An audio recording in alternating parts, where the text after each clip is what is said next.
Time now for the Friend Zone. We welcome one of our friends from here at Fox News onto the show. The show has no older friend than Maria Bartiromo. She hosts Mornings with Maria, of course, on Fox Business. She was the very first person we booked when we started a year ago.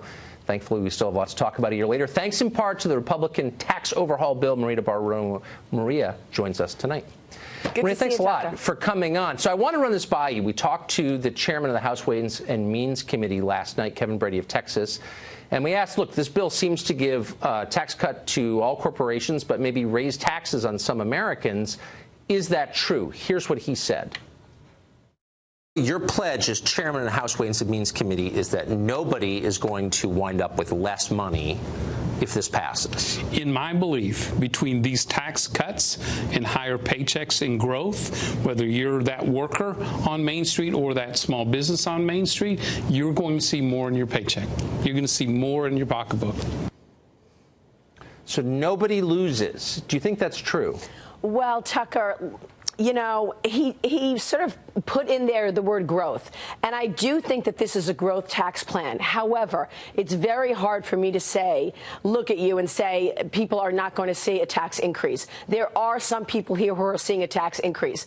The bulk and the beauty of this plan is about the corporate rate. Taking the corporate rate down to 20%, you would think, has legs. In other words, it is going to have impact because companies will be doing better. They'll be investing in their businesses. They'll use that extra savings to hire more people. So overall, the economy, you would expect, will get better. Having said that, there are winners and losers here. It feels like they are raising taxes on a portion of the people, millionaires, for example. If you make $1 million or more, you will probably, and you're from New York or California or New Jersey or Illinois, you will probably see higher taxes as a way to pay for a 20% corporate tax rate. I mean, there's just no other way to look at it. I mean, there are also winners and losers in other things like the family tax credit. They're spending $650 billion on a family tax credit. That's great for families. If you don't have kids, you don't get that benefit. So depending on where you work, where you live, whether or not you have children, will all dictate what your tax return looks like.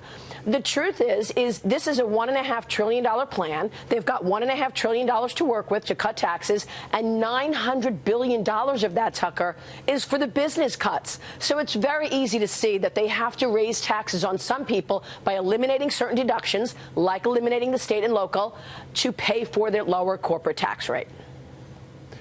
Can you sell that plan? The idea that investors will benefit at the expense of regular people? I mean, it seems like it'd be pretty hard to sell that, given where the economy is right now. Well, it's these rules around it's the rules in the Senate and reconciliation that are forcing them to only stand by $1.5 trillion in tax cuts. Because if they didn't have these rules, they could cut taxes on everybody. But, you know, the truth is this plan is largely about cutting corporate taxes to create an environment for business so that business puts their money back in the economy and hires more people. But when you eliminate that deduction in state and local, you're certainly going to lose a big impact. You're going to have a big impact if you're from New York and you use that deduction, and you will see higher taxes. Having said that, I do believe a lowered corporate tax rate will have legs and will have impact in growing the economy.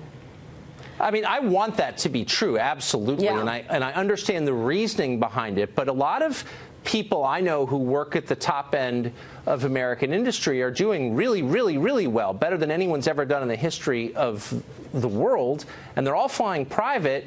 And yet we still have stagnant wage growth and a ton of unemployed people. So if they make more, are we sure that that's going to wind up helping the middle class? Well, I mean, that's a good question, because the question being asked the lawmakers now is, how do we know that businesses are going to use that savings to actually hire more people and invest in their business? Maybe they'll just buy back stock. And the president was asked that question. He said, fine, buying back stock is okay, too.